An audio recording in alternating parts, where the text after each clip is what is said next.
could not accept. And they gave that which they could not understand to those who gave them all that they have. And in the process of doing so, they divided their own potential for development. That's why we need to redeem them and redeem ourselves before they kill us. Let's go on. Yes. Yes, my brother. Good day, your gratitude family. I was just listening to this. I was almost through with it, but let me rewind it. And since my YouTube and StreamYard is acting janky and stuff, we back to the old way that I started, talking to us. So if you can bear with me, yeah. And it's like 20 minutes, but it is so worth it. Honey, I was listening to him. I had to take off my little mascara I had on. That's about all I wear is a little mascara, a little eyelash. Because I think them days is over with. Yeah, I think them days are pretty much over with for me. Because it don't even matter what time of the day or night. I really, come across some information or some knowledge about us, that don't touch me. And then I be sitting here, makeup running and stuff. Not to mention, I'm already hoarse and stuff like that, eyes itching, the sinuses. I do have sinuses, but they usually gone at this time of the year. They come like when like the fall and it start getting into, the cooler weather. But going through that fog and stuff, I know that had something to do with me being hoarse. And then, I guess I do be a little passionate and stuff, but not like this. I mean, you are supposed to exercise your voice, right? To just get hoarse out of nowhere. Protesters get hoarse, But that fog and stuff. So I just want to say to everybody, honey, if you see that fog coming, if you can bust a U-turn, take a detour. Because Black America is something to everything, in my opinion. It ain't no coincidences. There are no coincidences. I've been feeling like for years now that them chemtrails, just by listening to us, that how many of us don't even know that them chemtrails are actually a man-made concoction? I didn't. I probably started listening and queuing in to you all maybe 10 years ago with Trayvon Martin. Yeah, and probably up until then, pardon me, for prosperity. Probably up until Trayvon, I was getting little bitty bits and pieces that resonated with me because I was so distracted and, in tune with everything else that be going on. But then after Trayvon and stuff, it kind of accelerated. Not really fast because it took me 10 years to get here. Or, more or less. I think more. Over 10 years to actually get here, which one critical thing I did think she said that it takes like, up to 10 years to actually find, your purpose or creation or however she put it. But it took me a little over 10 years to actually get here, after I realized that, hey, we fucked up out here. But yeah, everybody, it's so good to see y'all and stuff. And, I don't want to keep us late. So I'm going to go ahead and jump right into it. We're going to watch this video, though. We will do a little reading of our book because we're going to try to go on and finish this book right here. Yeah, we're going to, because I got to take this back to the library. And I talk too much. I do talk too much, but I love talking to my people. I love talking to us. Ain't nobody else I'd rather talk to unless it's my grandbabies. And I am Face the Nation. We are on Bolden Unchained. And we are here. I am here. You are here to assist Black America and Black media with the uncovering and the condemning. Condemning. I said it. Condemning. You heard it right. Of the many agendas, events, projects, operations, bills, laws, codes, compromises, courses, plans, studies against Black America. That's why we're here. That's it, and that's all. We ain't here for nobody else. We ain't here to find comfort for no other group of people. We empathize with other groups of people. It's hard for them. We know how hard it's going to be for them. Yeah, because they don't know nothing about no part of the struggle. And, we do empathize with them, but they on their own. They got to learn. It's time they learn, you know, and not at the expense of Black America no more. Not as far as I'm concerned. You know, now y'all can continue to be forgiving if you want to, but not in here. Any forgiveness in here, it's got to go to our ancestors. Yeah, it's got to go to our ancestors in here. Yeah, if you're going to voice it and be public about it and stuff, then give it to our ancestors. Because any forgiveness that you got for those who harm them and who hurt them, you either keep it to yourself or you take it on somebody else's platform. I'm not the sister that want to hear it. I'm not. So, you know, if you know that resonates with you and here is really irritating you, then go on and go. You know, we all going to be here for a while in this fight.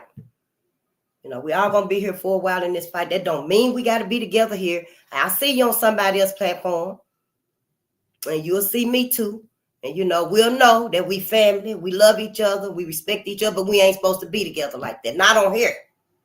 We can get together on somebody else's platform and be talking about other stuff.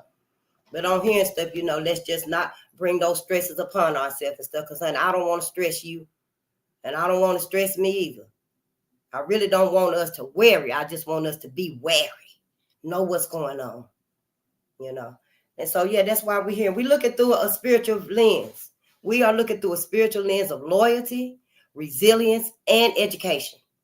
We must know who are we loyal to, Black America. We can't be loyal to everybody else forever. Black America. We can't be loyal to everybody else forever. It ain't even nothing we can give everybody else. At this point in time, our 1965, that what they said, 19, if it ain't even feeling like it to you yet, then it is to some other people already. But yeah, at this point in time right here, we got to give all we got to us. We need that last push. You know, we're going to find ourselves, you know, yeah, being dragged all the way back, just kicking and screaming, biting and clawing, trying to get away. But yeah, we've been led to some places that we wasn't even supposed to be at, y'all. If we had just listened to our ancestors, we would never be facing these calamities that we're facing right now and our masses. See, I know you're going to be all right. I know I'm going to be all right. I know I'm going to be all right because I don't need all of the glitter and the fertilized grass over there, whatever they call that fake grass, you know, on the other side and stuff. I am perfectly happy, content, and want to stay where I feel like I resonate, what resonates with me. And that's my ancestors. I ain't got to go nowhere with nobody for nothing. And, you know, other people that don't feel like that and stuff, I can say peace to you. You see, I already know who I'm loyal to. I already know whose side I'm on. I just feel like my people need to have that same choice too. You know, we all been lied to and misled, and we don't even know.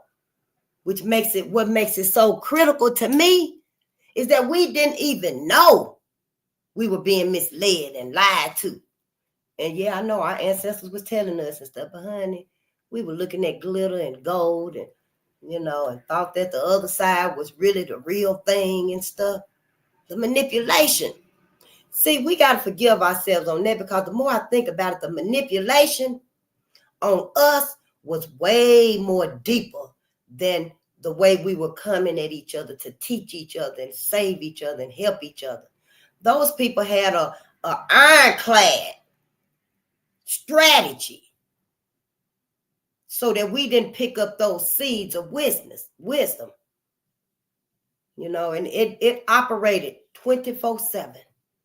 You know, so yeah, we got to forgive us for all of those things, you know, being misled like that. We're also looking through a spiritual lens of resilience. Who else in the United States of America done endured unmentionable traumas?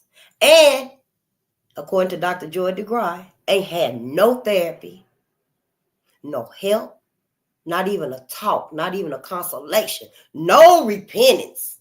Well, you know, we do get some, oh, I'm sorry about what happened to Emmett Till, and you know, we pardon George Stinney, you know, and other than shit like that, We ain't got no repentance, no repayment, no nothing. We basically kept us in our sanity. Because a lot of our people lost their sanity. People left them riots, them massacres in shock. And Dr. Joy DeGraw was talking about it, how it's generational. How one generation felt seeing their mother and father and children sold away. And then their siblings, their children, had some of that same trauma, but it was shown in a different way. Oh, yeah, honey, it's deep. It is so deep, but I promise you, once you delve into it, once you start studying the good, the bad, the ugly, the savage, and the ravishness of white folks, then it won't be nothing else you're going to need. Nothing else you'll need other than, peeking around the corner to see what white folks is telling white folks. Then you won't need all this stuff. Just give yourself a chance. It's gonna irritate you at first because we've been programmed. Like Brother Dr. Ray Hagan said, we've been programmed. Y'all, we gotta at least forgive ourselves on that. It's like a computer. When you program your computer, it usually do what you programmed it to do. Now, Alexa and Siri's and all of them that's coming up finna do what they want to do. But for the most part, when you program something, it do what it's supposed to do. And yeah, so we got to forgive ourselves on this, but we got to break out of it. We got to start studying. Yeah, science used to make me so nervous and stuff. Yeah, and I didn't want to learn nothing about science and stuff. That's because it irritated me. I was getting it from the wrong side. It just seemed like it was glorifying. Like I learned from that one man. What was his name? Something Kazol. Maybe I'll find it in all my notes somewhere and I'll read it. But I think that's what the whole spectrum of education does to us, because the traumas of learning, the traumas of reading, like Dr. Joy DeGraw was saying to me, that traumas from those, it went from generation to generation, and we didn't even know why. We don't know why we don't like to read. We know if white folks told us that, we couldn't read. It's like a known fact with no scientific fact, like Dr. Joy DeGraw was saying. About what was his name? James Marion Sims, the one that was operating on the black women with them powder spoons and them babies. He was putting them shoemakers on off in them baby skull. No scientific fact whatsoever. It's the same thing. So yeah, we're looking through a spiritual lens all across this for loyalty, resilience, and education, because we learning here. Everything I learn and stuff, everything I'm reading and stuff, I want to read it to us. I want us to read these books right here. We can read these books to our babies. Red Summer and Racial Violence in the United States, that ain't for them. That ain't even for our teenagers at this point. You're going to have to, ease it up to them. They got other lessons they need to learn to get to that, because it's very emotional, honey. I don't know who else going to feel betrayed, but I know I do.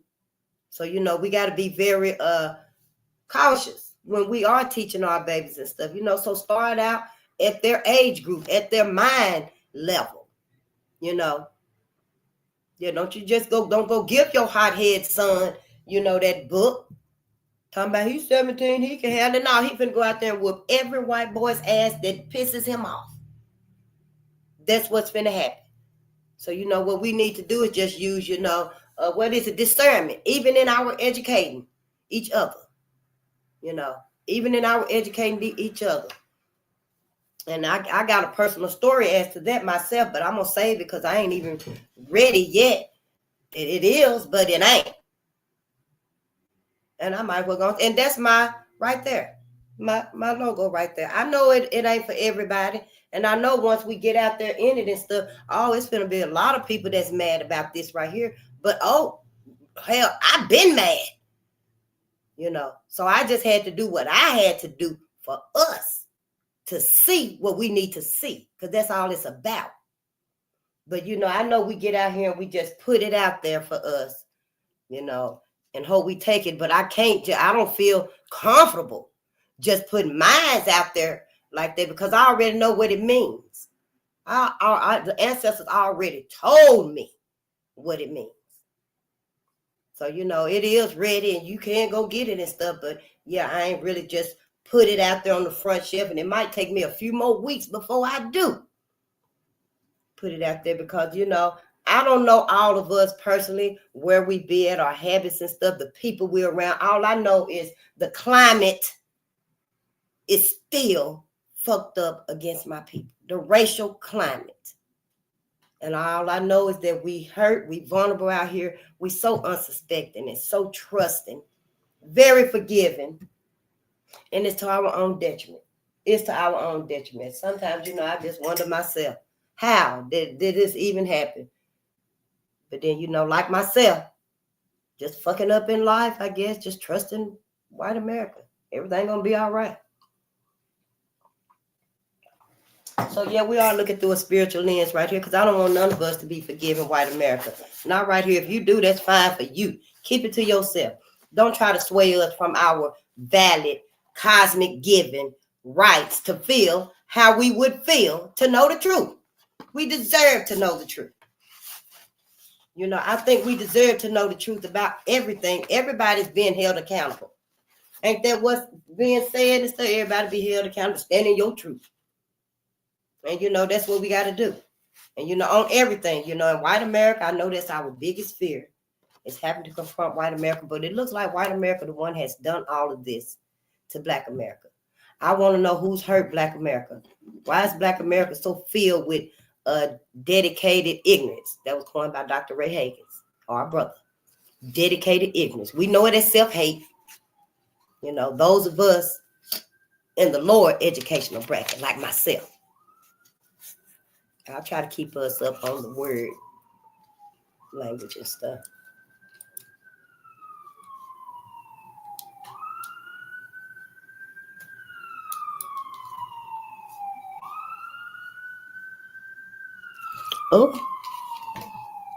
Oh, honey, no.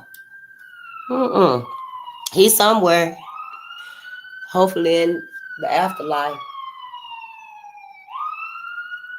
Yeah.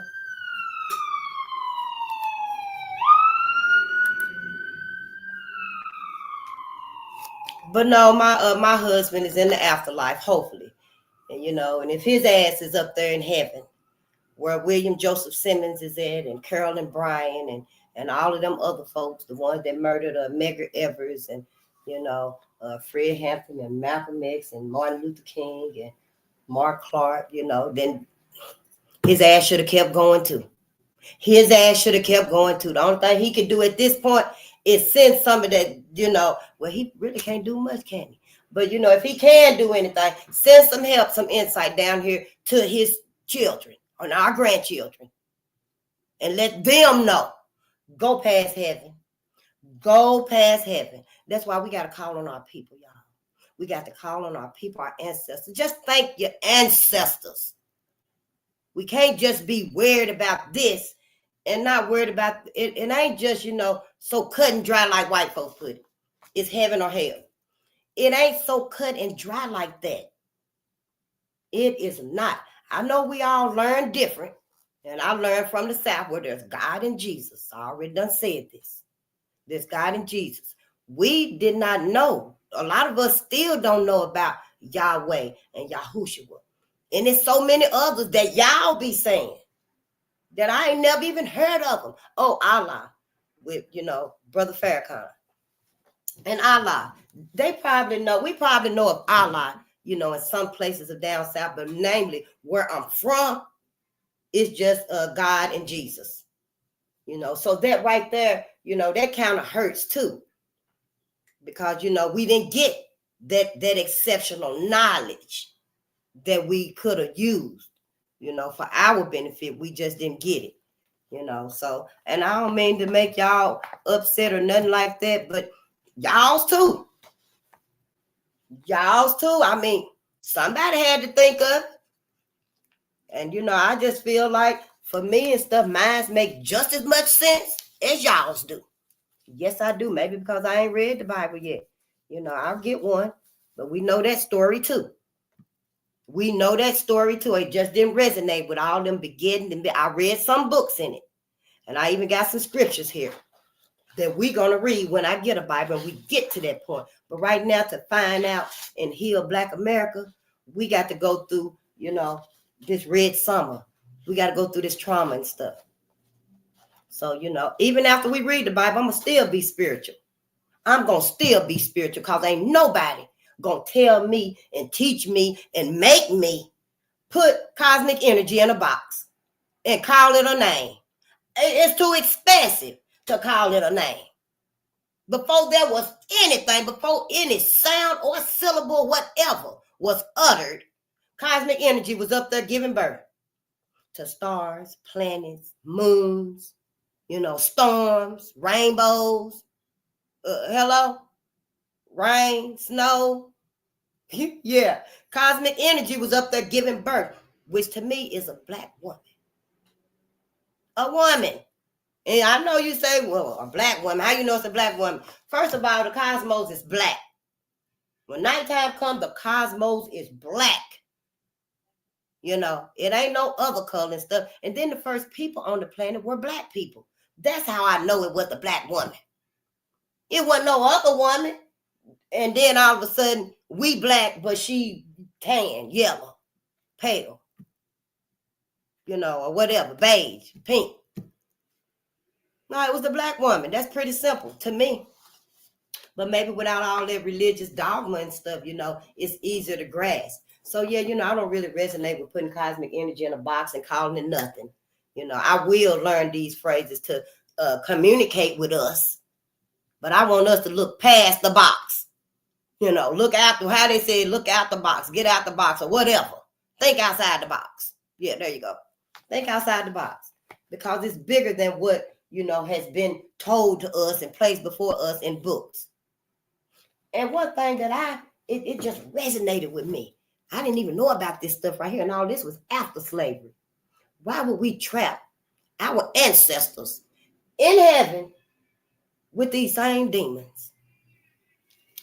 They already trapped on earth with them. Our ancestors was under them people ruled for so many centuries. We still are. We ain't going nowhere but the front yard. Nowhere but the front yard. But why would we do that in heaven too? Why would we send them to heaven with these people? Wouldn't we even think about, could there be another option? You mean to tell me all of y'all smart people did not know about Dionysus and, Buddha, and Tamun, the ones that's got the same histories as y'all creator? I don't understand that. See, I need y'all to get y'all channels and stuff. And the ones that do, I have been learning. I've been going to y'all channels and stuff. But I needed to be, can you put it a little bit more, layman's terms? Because I know y'all know, and all of y'all know. Y'all know the educational, terms and phrases and stuff, statistics and data, and stuff like that. Well, those that, not really educated like that, we don't know those things. That's really who I'm here for. I appreciate all of y'all because, see, I can learn from y'all. You see? And then people like myself, when they be like, oh, that's face, then, yeah, they come on over and stuff. See, then we all teaching each other. You see, Black people, it's time for us to do this. Oh, and I've been looking for Dr. Marlowe channel. And people been saying she should go to fan base. I did get a fan base, but I'm not even technical. I love the pen and paper, if you can't tell. I think that all of this AI, this new world, this futuristic world, I think all of it is finna encapsulate Black America. I sure do, honey. It don't matter where you go on this planet after this. You can go to anywhere on this planet after this. I don't know. I guess you probably want to go to the motherland. If it ain't encapsulated in the futuristic narrative too, there's got to be some spots on this planet that won't be under these this futuristic big brother. I don't know how this all gonna work out, y'all. I don't know if we all gonna have a mass awakening together. Because we do have our mass awakenings together, y'all. That's it. It's a wrap. We ain't even gonna have to really, once all of this is gone, we'll be able to telepathically speak to each other. Yes, we will. We will have phenomenal, gifts that's ours coming from the sun. That's the whole reason why the sun is being blocked out now with the chemtrails and all that stuff, and then they done made these huge, what they call artificial suns. That's what the people will call them, artificial suns. They're actually called EAST, Experimental Advanced Subcultural Tokamak, or Tomacat, or something like that, Tokamak. Some crazy shit that people say, hey, I ain't finna learn all that. I am not finna learn all that bullshit. We just gonna call it artificial suns. And so that's what you call it. But you can look it up, and that's what the real name is, EAST, EAST. Crazy shit. So if they get like 6 of them and actually encapsulate the sun, and we be down here in darkness, y'all. Oh, my ancestors. Blade. The movie Blade. Yeah, we better hold hands or something, but we better not be singing no Kumbaya. We better be holding hands to generate some light so that we'll be able to see and do what we got to do.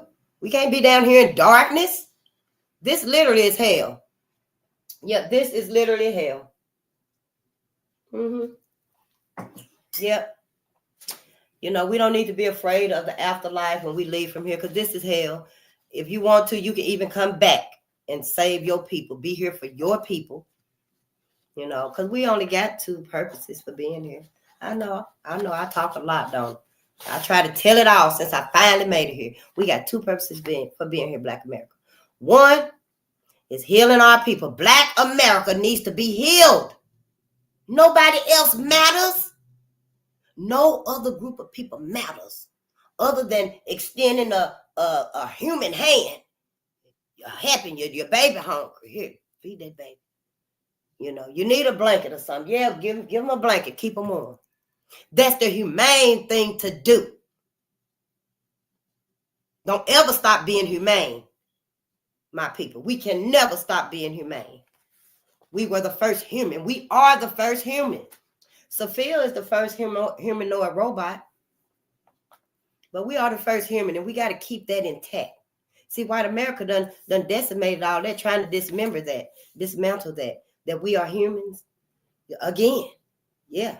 Again, at first they said that, the black man was 3/5 of a man, and now they're saying that the black man is a super beast, a super predator, a savage, and dangerous and stuff, just all kind of lies. And nobody's really saying, hey, wait a minute, white America, hold the fuck up. I know we saying it, we talking about it, but almost in an apologetic way.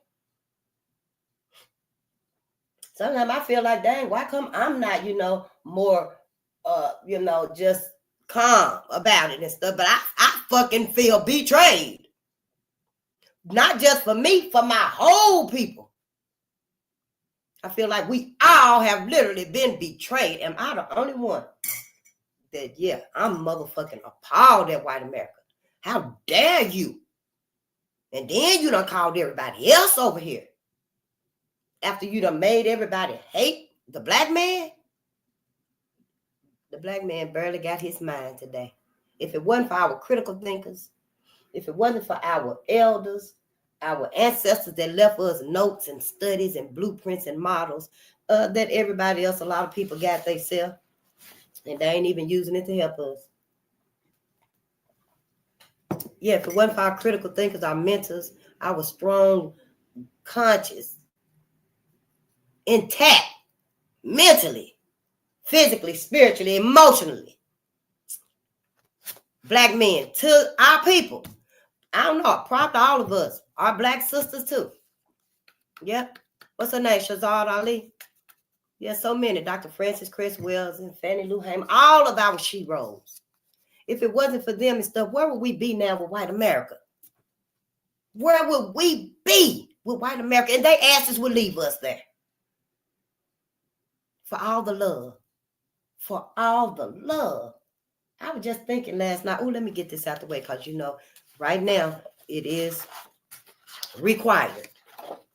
Yeah, right now it is required. It might have to be where we might have to start paying a fee to say this right here. I don't know how it's going to turn. We supposedly are in 1965. And we'll see in the upcoming days what all of this really means. I'm just into too much, And Dr. Brother Defiant Lawyers Network, Augustus Corbett, I listen to him a lot because he is a civil rights lawyer. But there's other lawyers I listen to also. And everybody just phrase it different. And I don't even know half of these phrases and terms and stuff. So, it takes me a long time to comprehend and get what everybody else automatically know what that means. Because I was like, why? They were saying that he revoked the Civil Rights Act. But then, we had some of our people was using the word rescind and I think it was like repeal, But then I heard somebody say he didn't revoke the Civil Rights Act. He rescinded the Civil Rights Act. And I'm like, wait a minute now. I thought that was like the same thing. So yeah, it take me a minute and stuff. I'm like, shit, Tennessee ain't taught me shit. I feel like suing all of they motherfucking asses. And y'all should too. But everybody already done that. It ain't gonna happen. The best thing we can do without wasting any more time is teach our babies the truth. Tell our babies the truth. Tell ourselves the truth. Give us permission to learn the truth. Why we think our creator, whoever your creator is, don't want you to know the divine truth. And let me go and read this copyright disclaimer under 107 of the Copyright Act 1976. Allowance is made for fair use for purposes such as criticism, comment, news reporting, teaching, scholarship, and research. Fair use is a use permitted by copyright statute that might otherwise be infringing, but it ain't yet. Non-profit, educational, or personal use tips the balance in favor of fair use. And I'm doing all of these except for non-profit, I guess. Education and personal use, yeah, that's why I'm doing this right here, because I want to teach us what I didn't even know. Yeah, since we talking about white folks and black folks, we know we teaching us too. We doing a whole lot of homeschooling. Yeah. Oh, I hope by this time next year or soon I'll be having my little school up for children. Just reading them books. Whoever around in my community got them a little class or something, be like, yeah, we taking volunteers for readers. You already know, honey. I'm finna go read. I'm going with my own books. Honey, I'm going to show up with my own books. Yeah, and I ain't going to be cussing and stuff. But I don't need nobody telling me, yeah, Face, can you just talk at a level of 3 to 5? I'm going to have to come here and read. I'm going to have to, if it's exciting, like we are, and it get me going and stuff, yeah, I want to give them the vision that I get. Reading about Elijah McCoy? What? Robert Smalls. Robert Purvis. Norbert Relics. His name Norbert, not Robert. I was saying Robert for him too.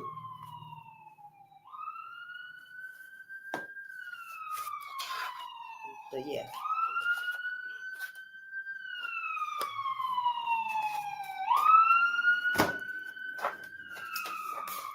I'm gonna quit even. The more they had, because I live not too far from the hospital, but it's never been like this, with the ambulance and stuff. It always is, I guess. I guess now I'm just more cued to it. Because it seemed to me like, for this futuristic world, if anybody gonna be in flying cars and stuff, it need to be the automobile, the emergency, right? So they asking zoom and get the victim, the injured person, and zoom back and take them to the hospital. What do we need to have regular cars up in the sky for? Somebody tell me. The Jetsons. Y'all the ones say they put it in the movies and stuff. And all I need to do on most movies is look at part 1. I don't even have to look at the rest of the parts and see the series and stuff. It don't take all that. But I want to get this out the way anyway about religion. Why we don't know. And I'm going to start at the top here. Dr. Professor, he's another brother.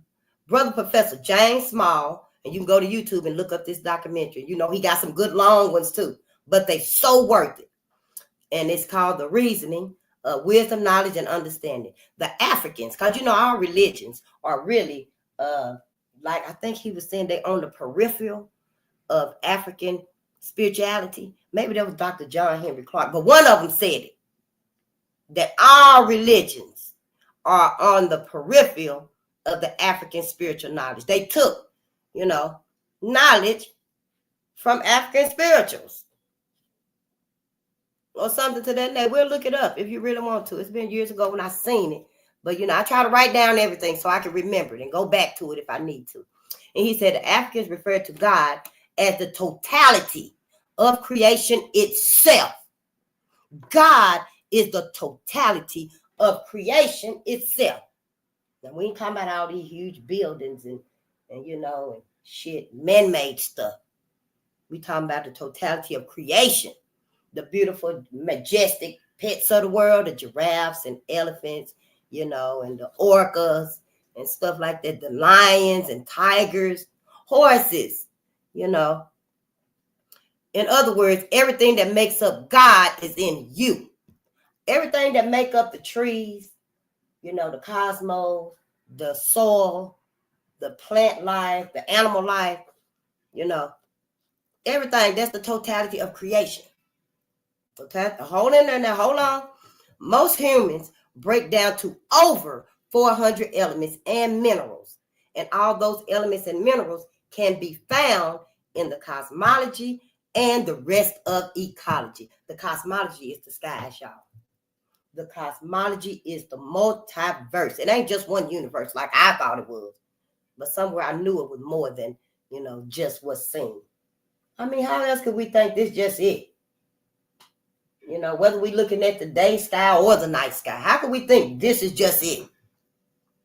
So, but when you don't study and learn and get to, comprehend and critique these things, you just believe what it is. Then shit, you wake up, you like 55, 60 years old, like, wait a minute, hold on. You start looking at things and it is what it is.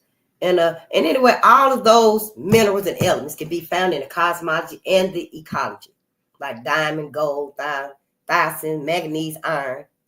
And all those things can be found in you, Black America. Not all people. Not all people. Like I already said, the cosmology manifested the Black man and the Black woman first. And all other people came from us, from that Black man and that Black woman.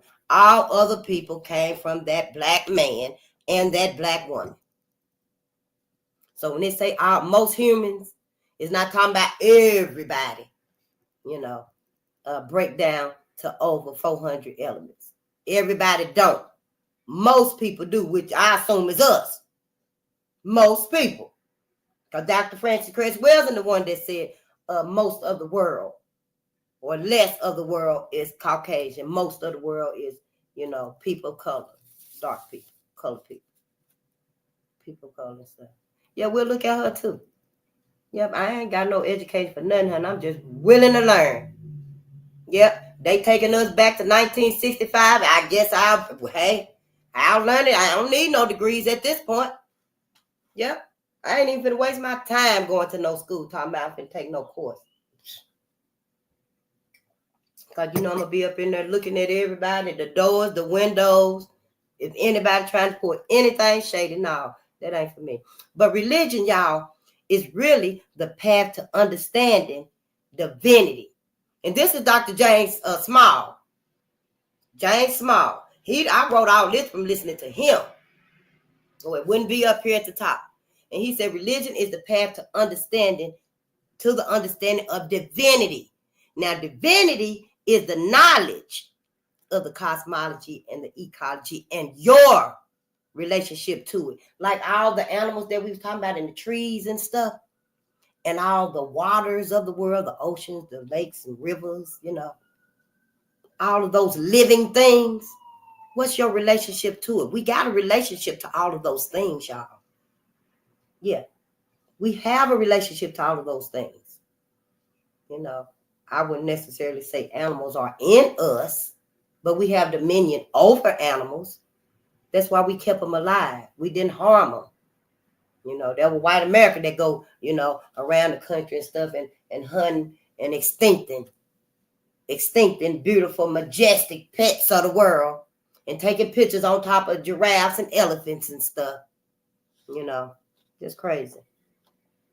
Divinity is the knowledge of cosmology and ecology and your relationship to it.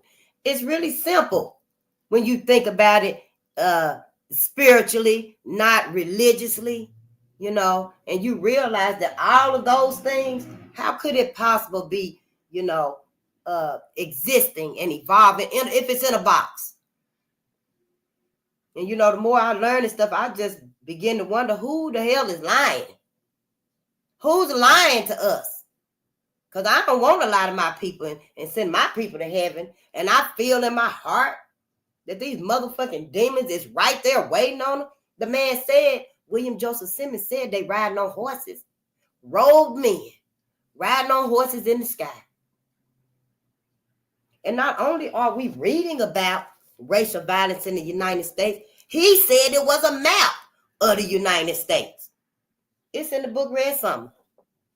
He revived the KKK in 1915 because he had that spiritual vision, and he heard about the brutal lynching of Leo Frank, and he watched Birth of a Nation.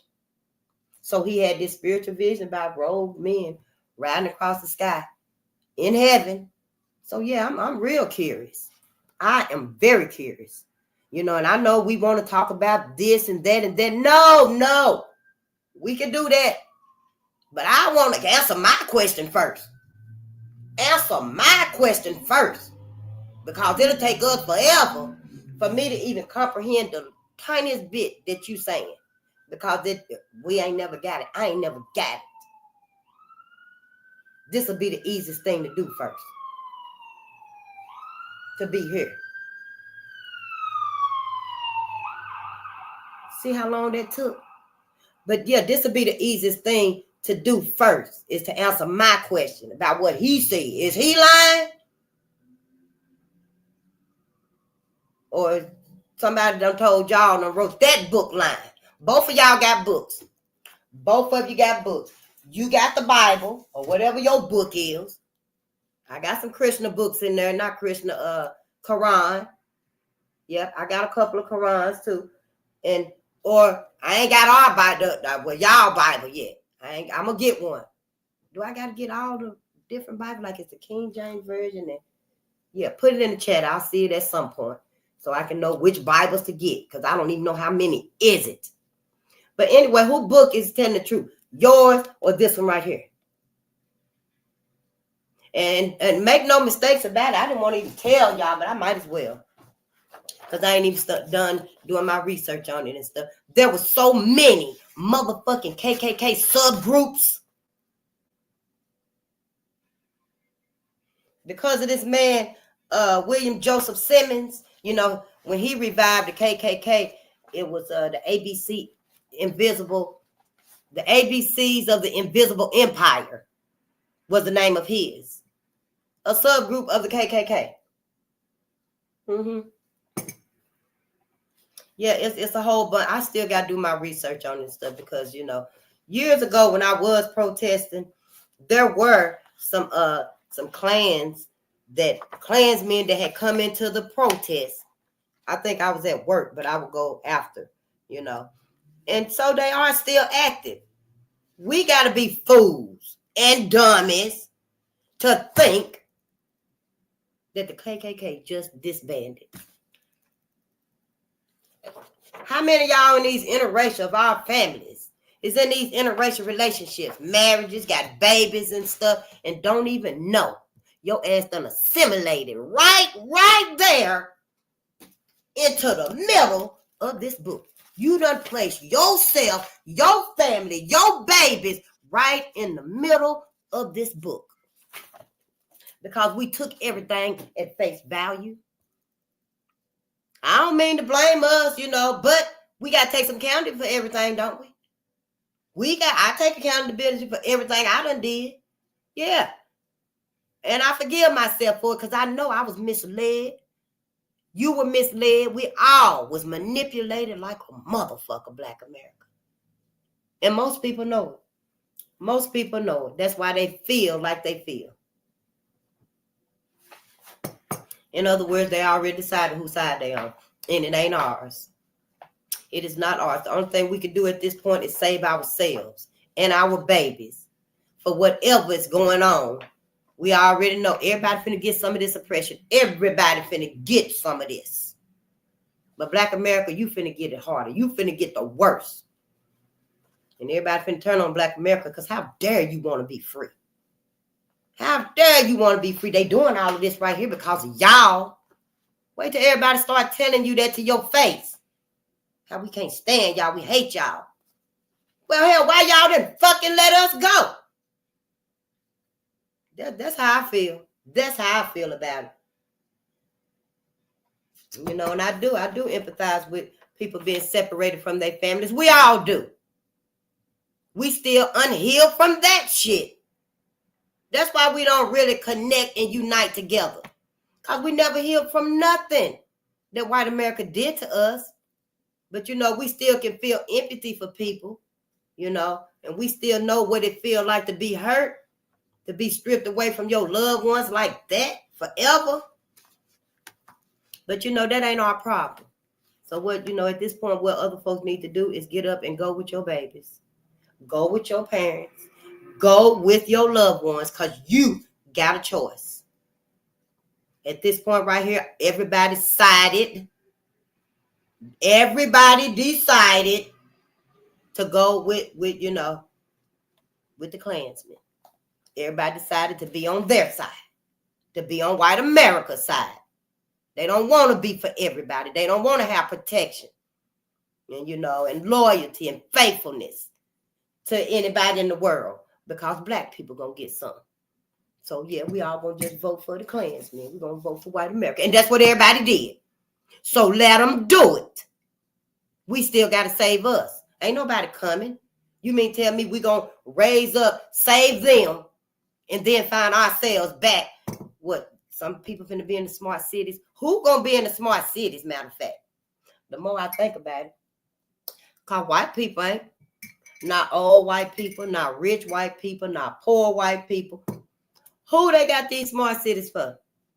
It might be people living there now because it ain't shut. The dome is open. It's open. It's lit up. But when it's activated and people are actually inside it, it's going to close down. It's going to shut. You know, if you ain't inside that smart city by 11:59 p.m., oh, you're going to be in trouble because everybody outside going to know that your ass supposed to be in that smart city. Don't let it be for Black people. Please do not let all these trials be for Black people, but you know it is. Yep, 9 times out of 10 it is. You know, so yeah, we ain't got no other choice but to just, you know, pay attention and try to learn, you know, all that we can so we can start creating and strategizing. I mean, you know, y'all probably can't get out of them smart cities when you get in there and stuff because I don't plan on going nowhere. You don't take me nowhere. Nope, I ain't even got to go live in nothing. So don't, you know, a lot of us gonna go for the comfort of it. Don't do it. Do not do it. We done survived many years, decades, centuries of hard times. That's why everybody prepping now.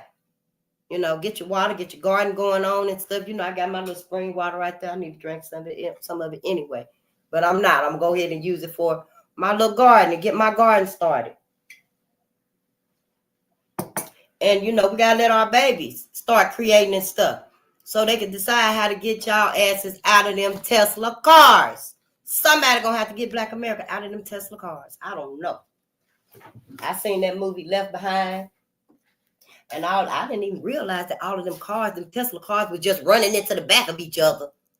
I didn't even realize. I didn't get that, I think, until I looked at the review of the movie. But that's what happened and stuff, and I don't know. I guess I was teleporting one night or something. I had a download or something, and it was just like, yep, Black people better not get in them cars. Yep, Black people do not get in them Tesla cars or you ain't going to be able to get out. And so, you know, I just want us to know that all of this right here is just another part to what's happened to us. But let's watch this right here, y'all, because I was looking at him earlier. We might not even look at all of it because, you know, I do want to read a little bit so we can finish that book.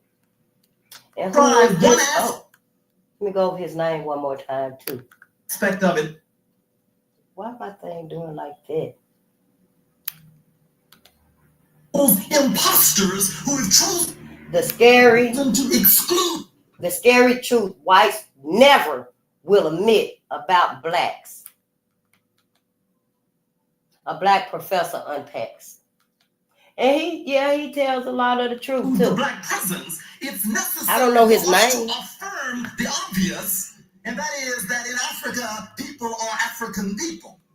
And therefore, the wisdom of Africa is clearly the wisdom of African people, black people. So we are not here to carry around a black flag. We are not here to affirm a counter-racist perspective. We are just here simply to affirm and assert what any fool should have known anyway, and that is that Egypt, Kemet, is the history of ourselves.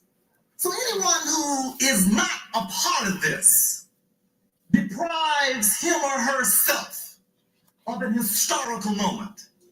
Anyone who believes that somehow what we are doing here in trying to redevelop the Afrocentric perspective is not something significant, certainly is sacrificing a significant experience for themselves. Let's proceed.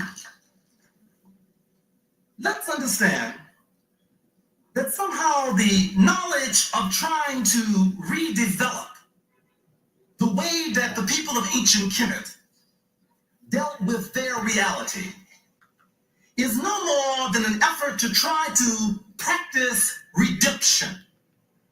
What is redemption?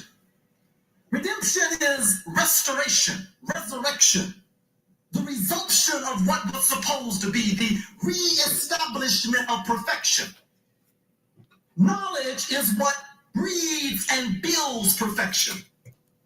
And Dr. George G.M. James said many years ago that by beginning to assert the source of the higher knowledge of humanity and of the universe itself becomes for African people a process of redemption. I like to quote him. He says, this proposition, that is, that Greeks were not the authors of Greek philosophy, but the black people of Africa, the Egyptians were, will become a philosophy of redemption to all black people when they accept it as a belief and live up to it. I'd like to underscore the latter part of that. A lot of us accept it as a belief, but few of us are willing to live up to it because these are demanding standards. But once we are willing to do both those things, then we have the real standards for redemption. Our philosophy of redemption, he says, is a psychological process involving a change in behaviors. It really signifies, Dr. James says, a mental emancipation in which the black people will be liberated from the chain of traditional falsehood. I have his name somewhere too. For centuries has incarcerated them in the prison of inferiority complex and world humiliation and insult. So the point of it is that by beginning to understand these things, we are engaging in a redemptive process. Now, I decided that I wanted to look at the ancient Egyptian, ancient Kemetic conception of the study of the mind, the science of the mind.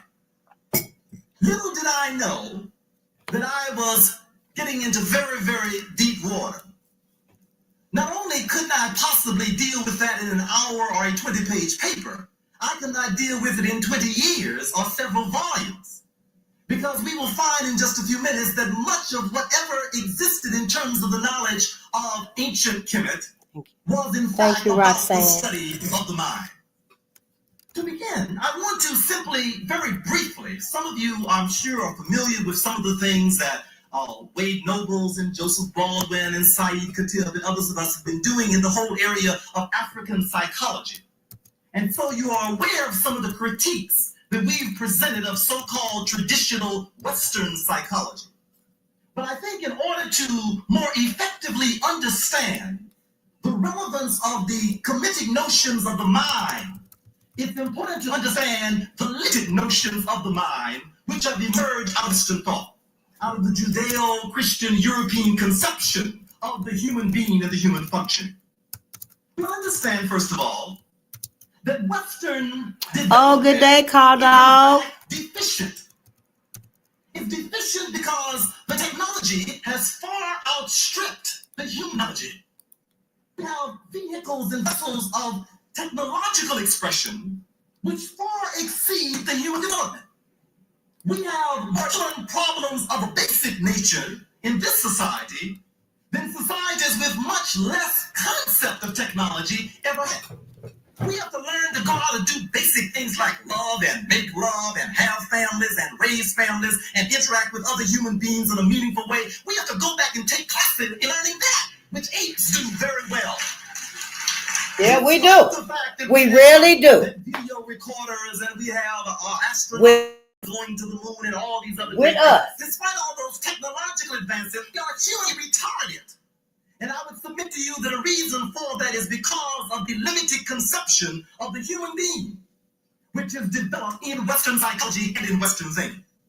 If we take the word psychology itself, which the Westerners have distorted and reduced to mean the scientific study of human behavior, we find the first form of ignorance. The word dedicated psyche, ignorance, which has a Greek origin, which has an African origin, usually equated with the Greek goddess Psyche, meaning soul. According to Massey in the Book of the Beginnings, he says that the word psyche is actually derived from the Egyptian, in which Ka, K-H-E, is the soul, and Su is she. Here's the nature of the Greek Suki or Psyche. Without the P, the word Saku in Egyptian means understanding, the illuminator, the eye and the soul of being, that which it inspires. The point is, it only is the study of the human mind passed down to us in its modern context out of Greece, who stole it from Africa, but even the word which is used for the pursuit of that study is based upon African origin. But of course, no one likes to admit that reality. No. We then must understand that because of distortion in the definition of having gone from the study of what was the soul to being the study of behavior, we find a whole array of distortions which have followed from that, which serves as the basis for the problems that we have. Very briefly, I don't want to spend most of my time on this. I just want to read these descriptions of Western psychology. First of all, man is viewed as an object, and emphasis is placed upon objective methods of studying him. Meaning, of course, that it's assumed that all knowledge is external. Everything comes from the outside, including salvation.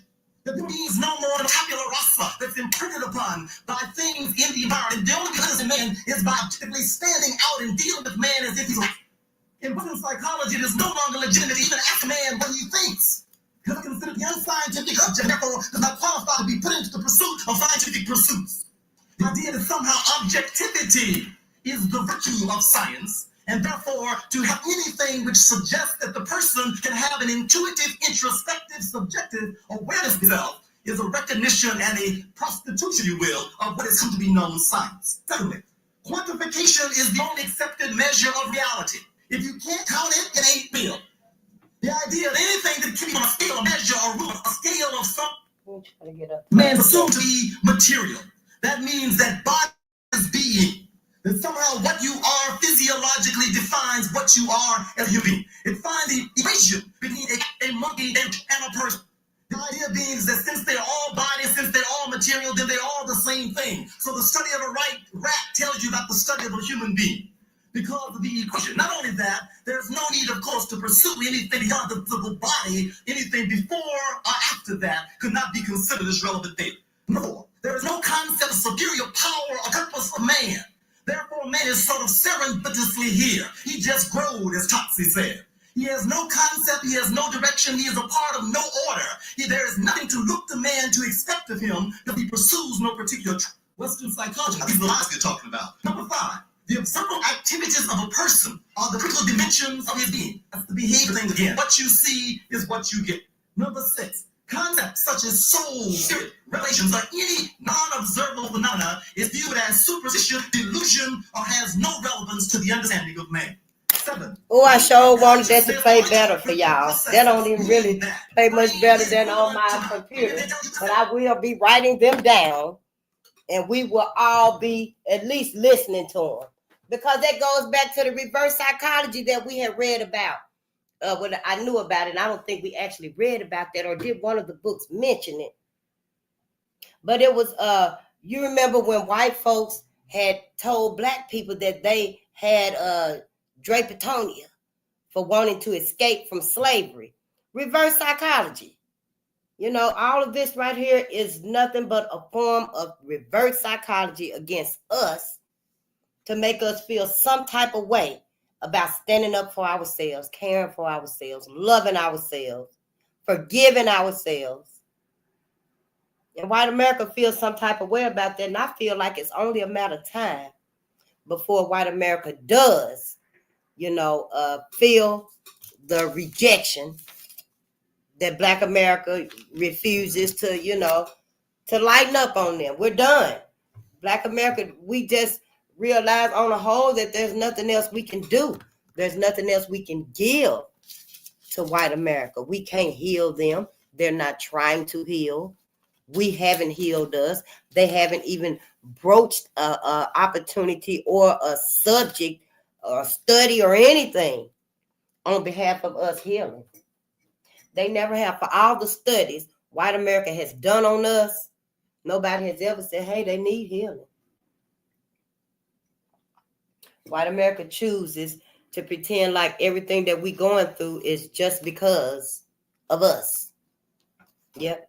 And for black America to continue to let that be the narrative that white America believes, it's done us a great disservice. A great disservice. I don't never want us to think that it didn't. Because, honey, it did. And the longer we take our time in holding white America accountable for this trauma that they put us under and stuff, the longer it may take for us to actually get the healing that we really need. And we really can't we can't afford another generation or two not knowing what's happened and what's going on and what's coming. Don't let our babies get normalized into thinking that this new world, whatever it's going to look like, I could be totally wrong. I could be totally wrong about everything. Them smart cities could actually be for elderly white people who don't want to live out in society no more, and they want to be so safe and protected that they have built up these smart cities for them. I could be wrong. I hope I am. Yeah, because if y'all get trapped in them smart cities, it sure ain't nobody coming back for you. It wasn't but one Harriet Tubman. One Robert Purvis. Robert Purvis, he saved 9,000 slaves. Put them right there on the path to the Underground Railroad. I think it was more than 9,000 because before his daddy, the slave master, died, I think he would help his slaves get to the Underground Railroad before then. Even as he was a young boy. Because his daddy, the master, kept him in the house. He was sleeping with the slaves and stuff.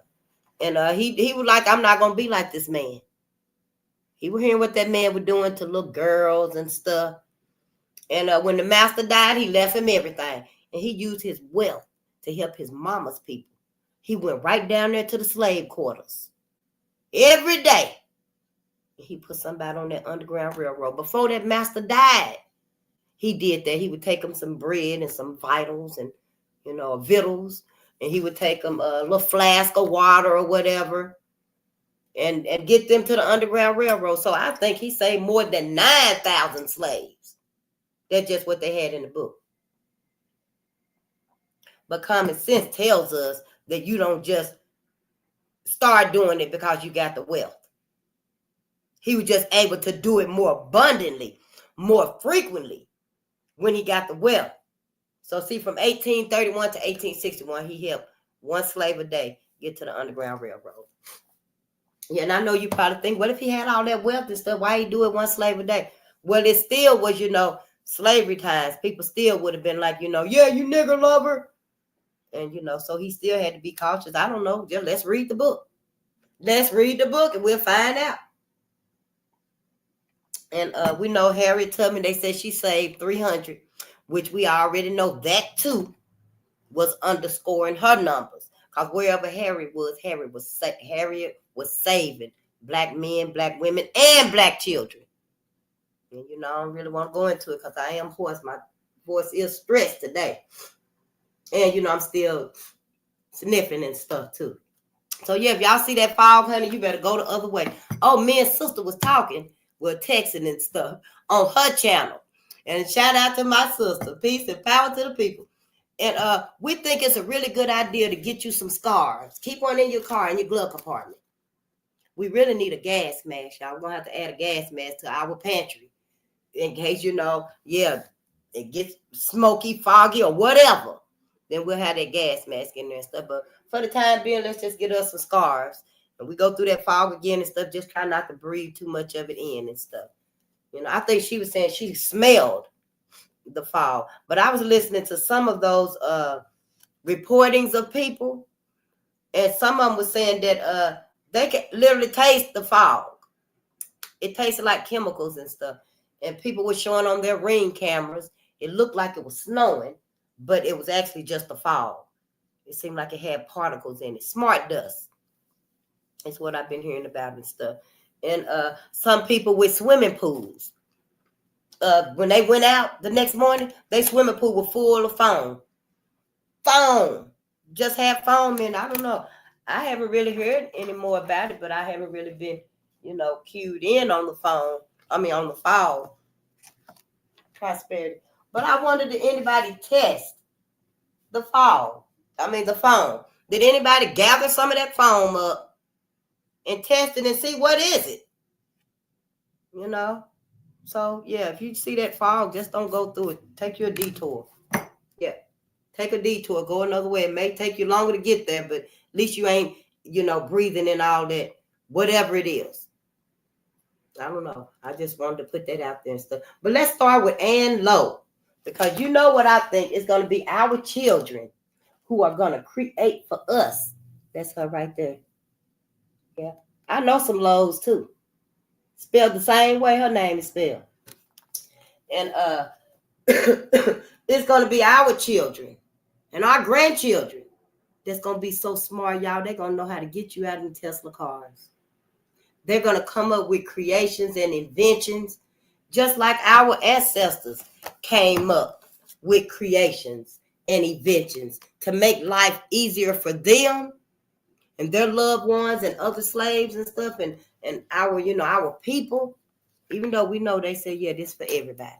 But they did it initially to make life easier for us. Well, that's the same way the future got to be. Do you see anybody else building up anything for Black America? Take your time. I didn't think so. I don't either. No, it looked like it, but ain't nobody building up nothing for us. We're going to find ourselves in a new world with nothing. Nothing.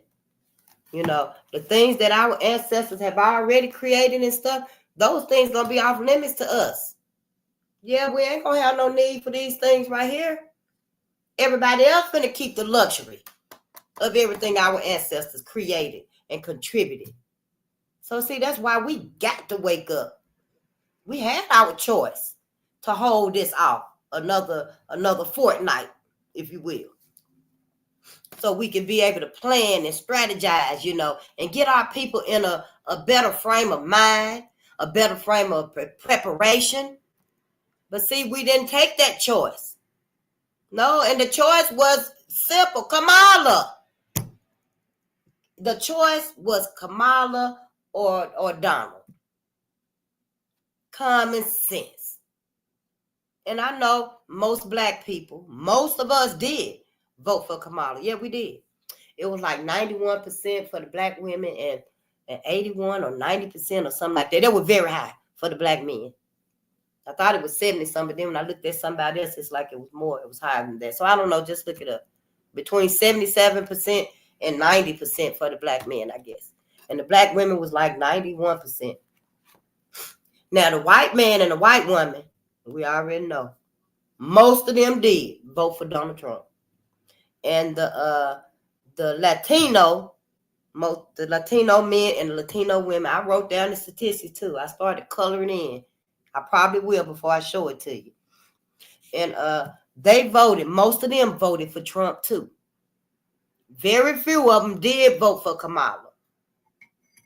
I don't know why. Maybe they had the John Brown mindset. I don't know. But it wasn't enough. And then the other people, because it had a bracket for other, they mostly voted for Donald too. So, I don't know. I just, we chose wrong. We had that choice.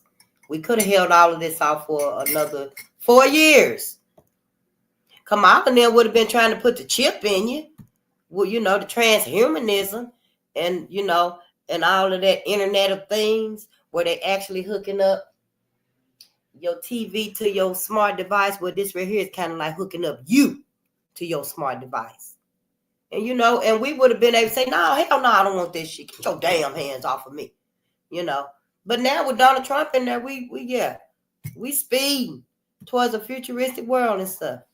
When you get in them smart cities, you don't know. You might wake up with a damn transhumanism head. You might have something attached to your skull right back there that they done put in your ass. I don't know. I'm just saying, don't go. Don't get your ass in no Tesla car. Don't just fall for all of this stuff that they building up. Like we always fall for everything. Because we got to have it. Not now. Not now. We got to resist all of them temptations. And our babies and stuff, start teaching our babies and start trying to get these devices out of their hands, especially if they're not using them constructively. Now, what you got that baby, that 4-year-old baby with that damn phone for, and she ain't sitting there doing no fashion design and drawing little airplanes that really look like she drawing. That baby's on there looking at Boss Baby, Coco Lemon, Dora the Explorer, Peppa Pig. See, we got to change our whole focus and stuff, Black America. You're going to let them be on that stuff, You're supposed to have a set time to be on it anyway. Especially for kids. They don't even need to be on it. But give them books. We need books.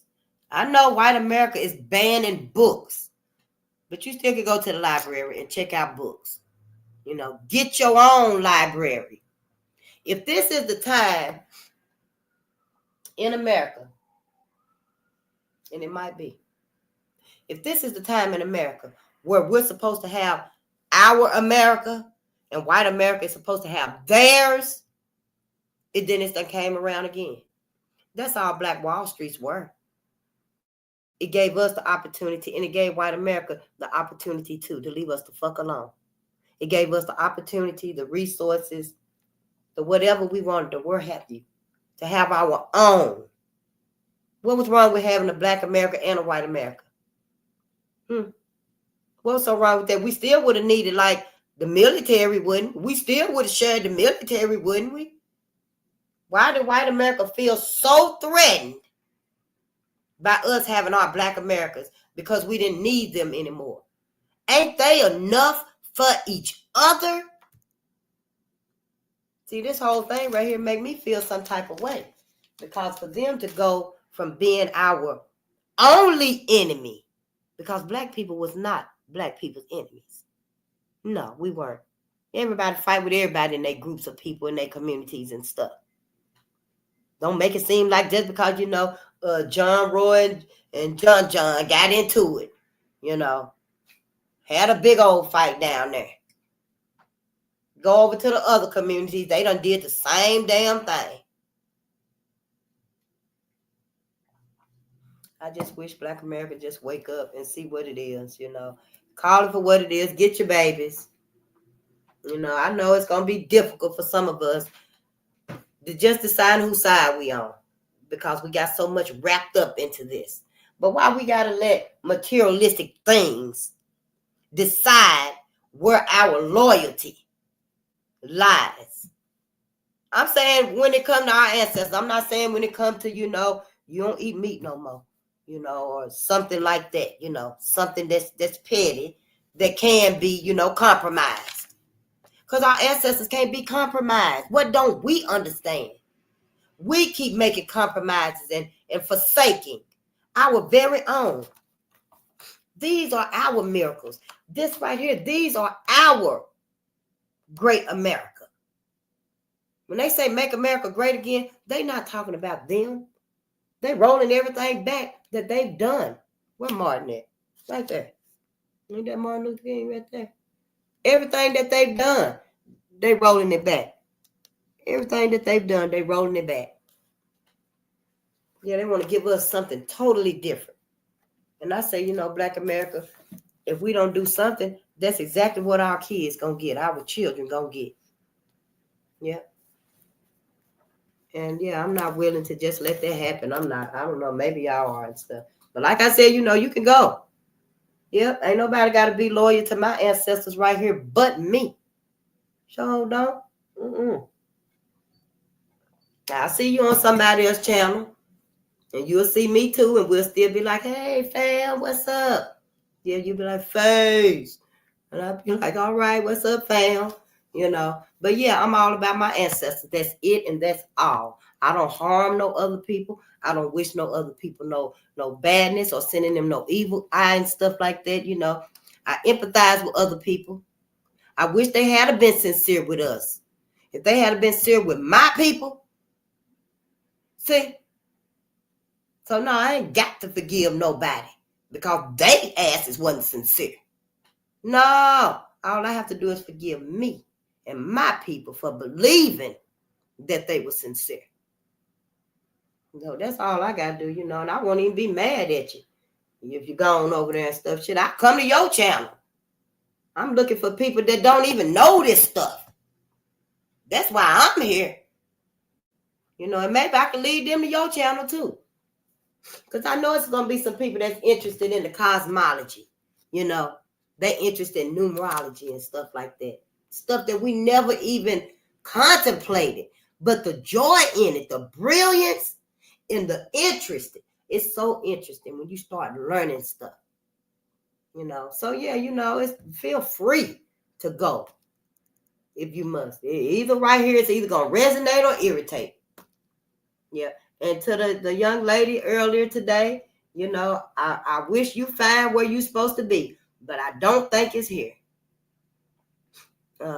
Sharks, I don't really want to call your name out and stuff, but I'm pretty sure you know who you are because I left a comment, and I do appreciate you, your patience and your presence too. But no, I don't even really trust your help.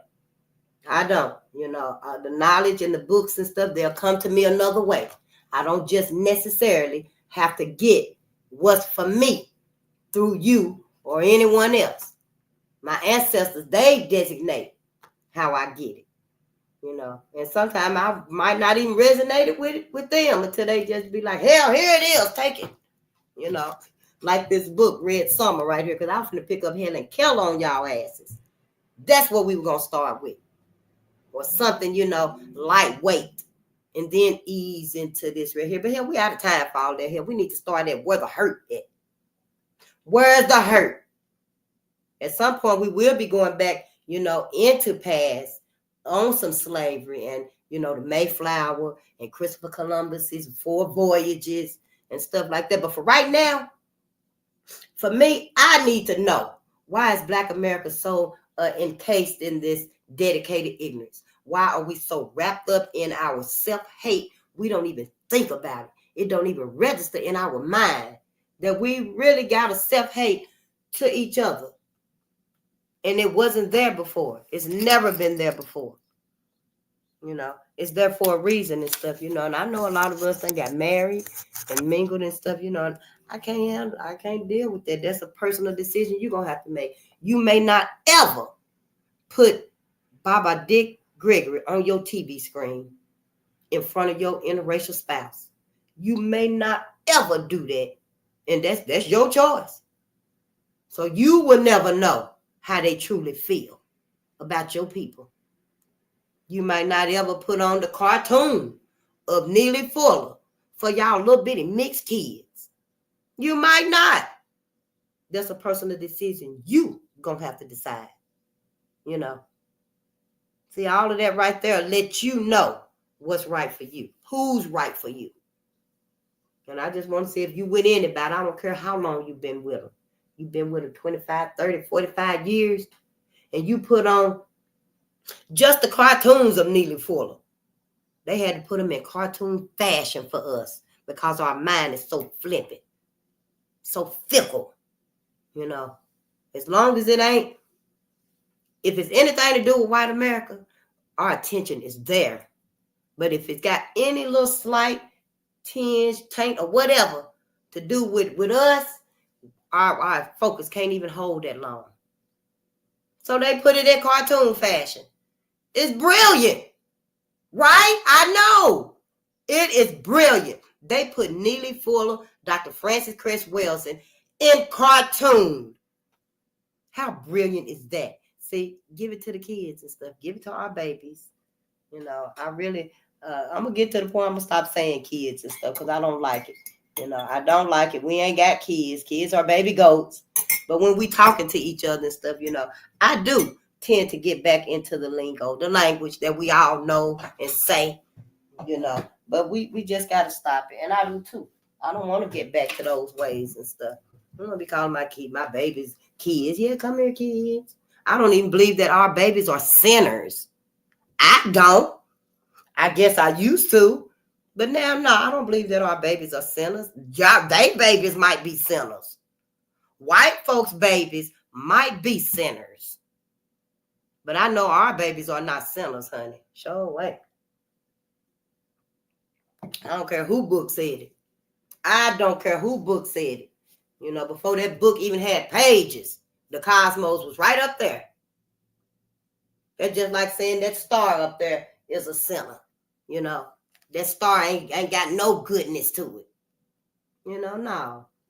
I don't believe in all them fallacies and stuff. But did we read about Ann Lowe?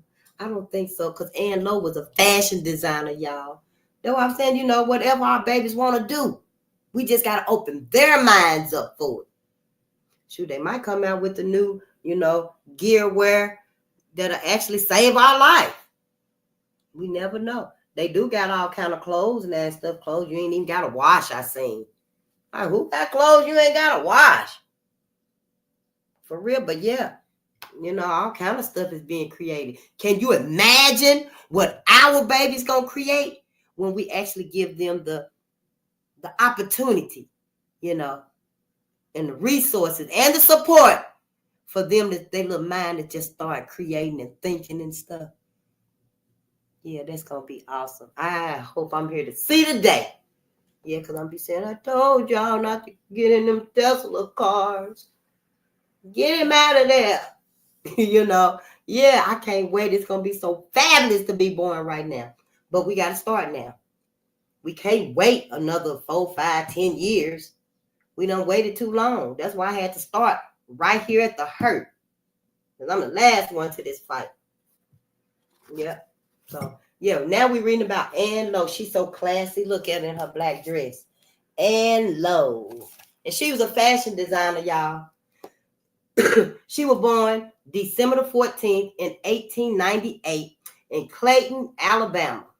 She died February the 25th in 1981 in Queens, New York, New York.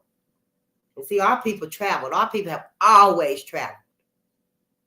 But the thing that resonates with me with a lot of our modern and current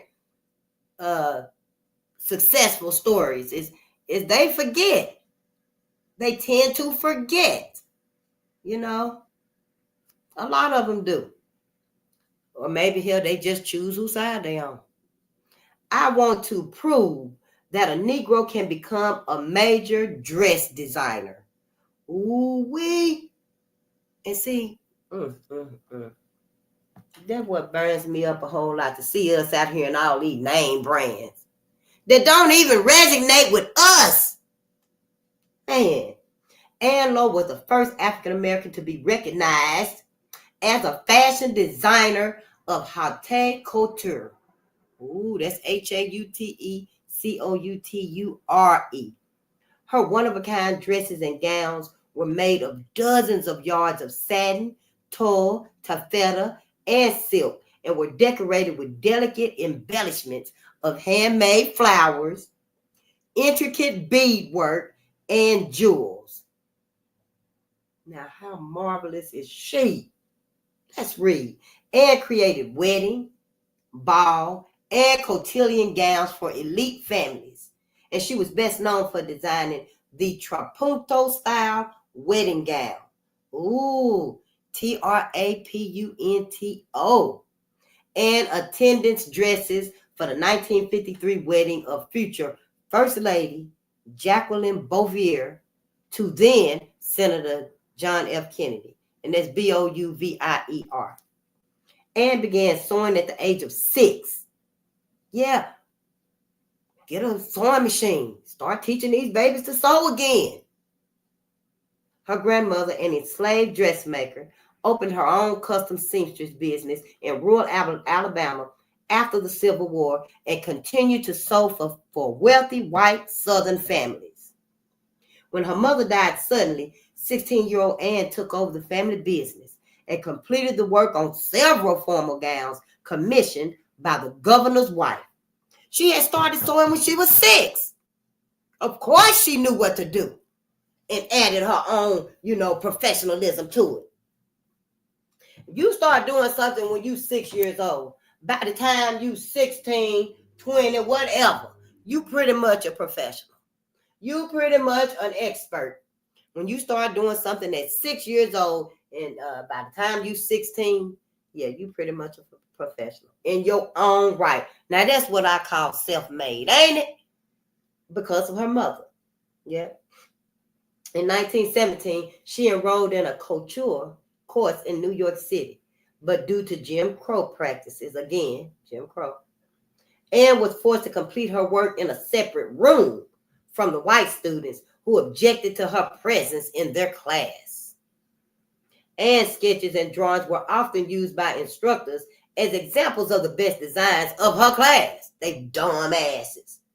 She completed her course 1 year early. In 1928, Anne settled in Harlem.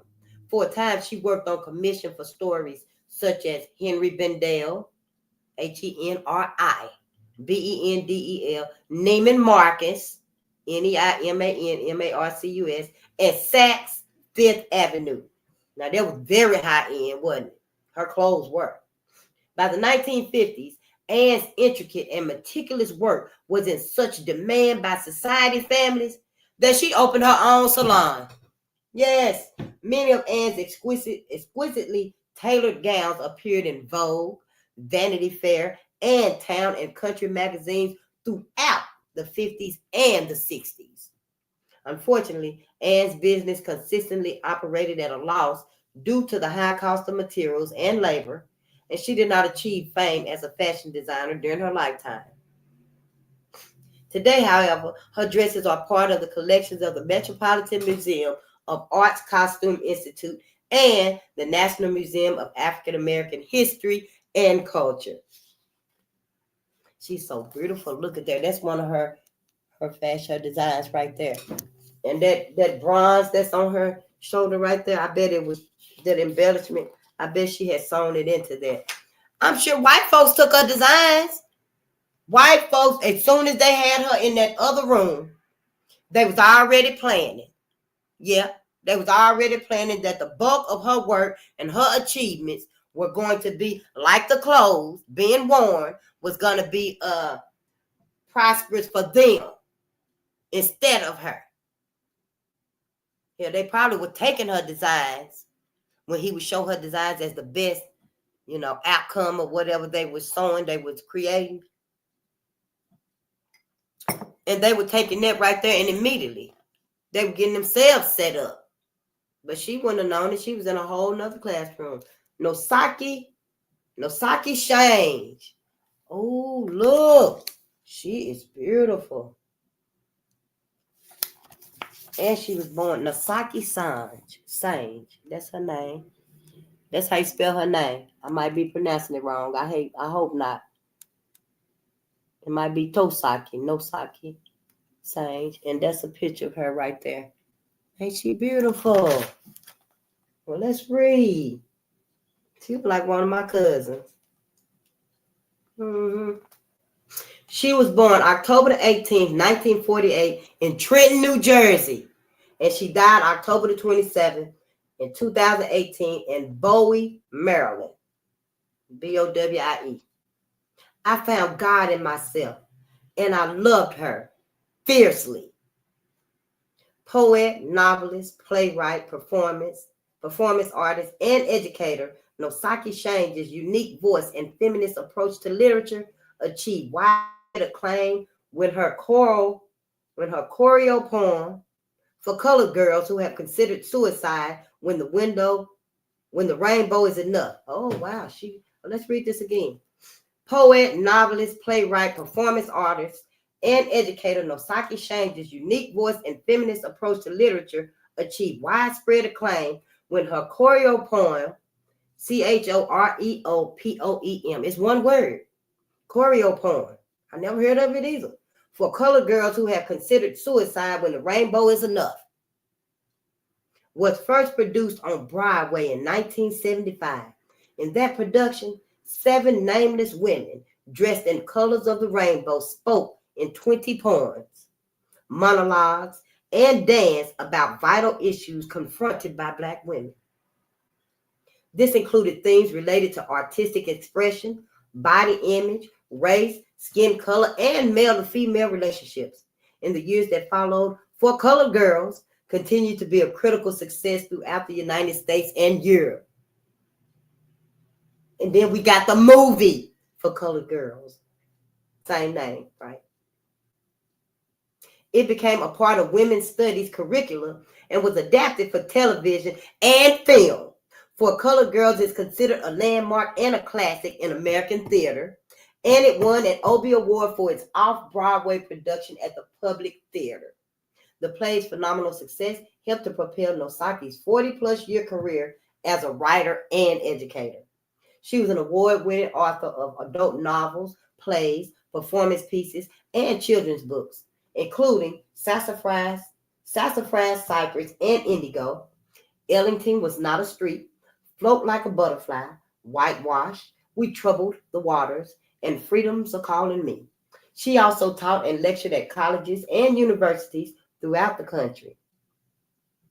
Whether writing for adults or for children, Nosaki's works have always been informed by the literary, musical, and intellectual influences of her family experiences and the turbulent political and feminist ideologies of the 1960s and 1970s. Born in New Jersey, she was named Paulette Linda Williams. Her parents' friends included a host of notable African American and Latinx influencers. In 1971, she changed what she considered a slave name to Nosaki Shange, which in Xhosa and Zulu, and that's Xhosa, and you know Zulu, Z-U-L-U, means she who comes with her own things and walks like a lion. That's what her name means. Yes, she who comes with her own things and walks like a lion. Nosaki continued to embrace cultural influences from the African diaspora in her literary works, while teaching and working as a performance artist in California. Nosaki struggled with undiagnosed bipolar disorder during her young adulthood and beyond. After a series of strokes and an autoimmune disease, she resumed her writing career, publishing her last volume of poetry, Wild Beauty, in 2015. Nosaki Shange. That's her again, right there. Beautiful sister. Yes, float like a butterfly. If I see any of her books, we see any get them. Because we all gonna be reading at some point. Next we have Carla Hayden. Carla Hayden. That's a picture of Carla. Beautiful. These illustrations The illustrations of this book are done by Aaron K. Robinson. Your baby's going to love these books. I might check this out again, because I haven't read this to my, the other books are my grandchildren's, but these books right here come from the library, just so we can resume some more learning of our heroes and sheroes. I know it's tough at night when, I get to reading about the racial violence, against Black American stuff. And this right here, it just helps us to regulate and get back into the natural homeostasis of our emotions.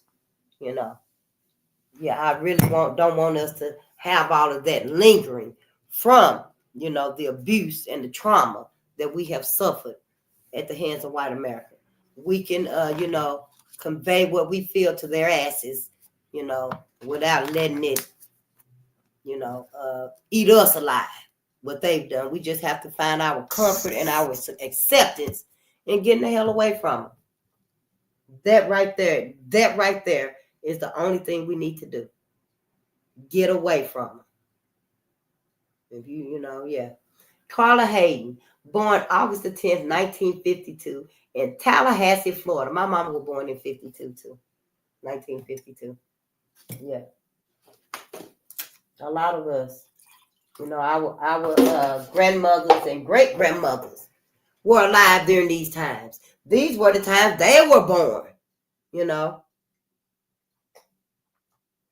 Librarians are a cornerstone of democracy, where information is free and equally available to everyone. Carla Hayden stepped alongside 4-year-old Delia Marie Arana and congratulated her on reading more than 1,000 books. 4-year-old Delia Marie Arana. That's DALIAHMARIEARANA. Delia Marie Arana. When she was 4 years old, read more than 1,000 books. Prosperity. As she encouraged Delia, the 2017 Library of Congress, the 2017 Library of Congress Librarian for a Day, Carla reflected on her own journey as a historian, a public children's librarian, a college professor, the CEO of the Baltimore Library System, and the 14th United States Librarian of Congress, the first woman and the first African-American woman to serve in this prestigious position, and the first professionally trained librarian to be appointed to lead the Library of Congress in over 60 years. Wow, she was she was just amazing. Wow. Okay, let's read. Carla calls herself the accidental librarian because she took what she thought was a temporary job at a small storefront branch library in Chicago. After graduate studies at the University of Chicago, Carla earned influential positions at several leading libraries, including the Chicago Public Library, where she first met Barack and Michelle Obama, the University of Pittsburgh, where she served as an assistant professor for library and information science, the Enoch Pratt Free Library in Baltimore, Maryland, where she was named only the second African-American CEO, and finally achieved the position of librarian-chief, overseeing the entire operation of the Library of Congress, with more than 3,149 full-time employees, 838 miles of shelving, and 167 million volumes of books, manuscripts, photos, maps, sheet music, recordings, and book-related items. She was over all of that. Can you imagine her big brain? She is the leader of the nation's and the world's largest library. Yes, she is the leader of the nation's and the world's largest library. Yeah. I know my sister, right? And she called herself the accidental librarian. Let's read. She often mentions her favorite childhood book, Bright April, written by Margaret D. Angeli in 1946, about a young African-American brownie scout who turns a racist encounter into an opportunity for friendship. It meant so much for Carla to read a book about a girl who looked like her. Carla's early passion for reading would later develop into a mission for libraries to serve as gateways to information and to keep libraries relevant by using technology to make books accessible to the widest possible audience of readers. The first Librarian of Congress to use Twitter, Carla is actively involved in creating the libraries of the future by utilizing strategic digital planning, online engagement, podcasts, increased digital access to special collections, live streaming, mobile apps, and programs such as Ask a Librarian. And I've seen that Ask a Librarian too. And I think when I was going to ask them something, I think it was going to charge me some money. So I didn't do it. I didn't ask them. But wow, that's awesome. That was her. Ooh, our library is going to be just as such. Sure is. And that's Carla Hayden. She's beautiful too. She look like a sister that I be seeing when I go out sometime to a particular store. If I go over there and stuff, she be going there to get her hair stuff too, I guess. Yeah. Now I see her again, I can let her know who said you favor Carla Hayden, you know. And then she'll be like, oh, let me look up her and see what she about and stuff. Cheryl Swoops. Oh, look. My sister. Yes, honey. Now you know she dominated. Cheryl Swoops. That's Swoopes. She was born March the 25th in 1971 in Brownfield, Texas. At times, I get in my mind that there's no way I can miss. Cheryl Swoops was the first player to be signed to the Women's National Basketball Association, the WNBA, in 1997. Recruited by the Houston Comets, she joined the team only 6 weeks after giving birth to her son, playing the last third of the initial season and leading her team to the championship. During her WNBA career, Cheryl was a 4-time champion and a 3-time MVP selection. In 2011, she was named one of the league's top 15 players of all time. During her professional career, Cheryl, who stands 6 feet tall, displays such athleticism and formidable hoop skills that she was often referred to as her airness. Her airness, yeah, AIRNESS. Her legendary career helped stabilize the WNBA as a popular professional sport. Players in the WNBA don't receive big salaries like NBA players. Many play for international teams during the offseason to augment their WNBA incomes. So did Cheryl. Cheryl was the first female athlete to secure a major shoe sponsorship when Nike introduced her brand, Air Swoops. She also won 3 Olympic gold medals as a member of the United States national team in 1996, 2000, and 2004. In 2005, Cheryl became the highest profile team sport athlete to come out publicly as a lesbian. That's what it said. I didn't know. It said right here, in 2005, Cheryl became the highest profile team sport athlete to come out publicly as a lesbian. She grew up in Brownsville, Texas, with her mother, Louise Swoops, who was divorced. Cheryl started playing organized basketball at the age of 7, but she also shot hoops with her 3 brothers and developed her famous skills while competing with them. Cheryl was recruited by the University of Texas, transferred to South Plains College, then played for Texas Tech University as a Lady Raider. Cheryl was the only player, male or female, to score 47 points in a collegiate national championship game. Her moves on the court were electrifying. Even as the sound of her last name, Swoops, evoked the basketball lexicon combining swish and hoops. After retiring from active play in 2011, Cheryl became a college basketball coach. She was inducted into the Naismith Memorial Basketball Hall of Fame in 2016. And that's Naismith, Naismith. Oh, wow. Cheryl was awesome. But she just had that one son. It said, and didn't say she had any more sons. Just her one son. My sister. She got on the court and dominated. Yep. Bet if she had some more babies, they probably would have been just like her. Yes, honey. I didn't never really get into sports and stuff. You know, I would have dominated sports too. I know, right? Next, we're going to read Dorothy Irene Height. Oh, look at Auntie. Dorothy Irene Height. And this is her right here. What we going to learn about Miss Dorothy? That's Aunt Dorothy right there, y'all. You can tell she finna teach something. Yes. Got on her purple passion too. Dorothy Irene Height was born March the 24th in 1912 in Richmond, Virginia.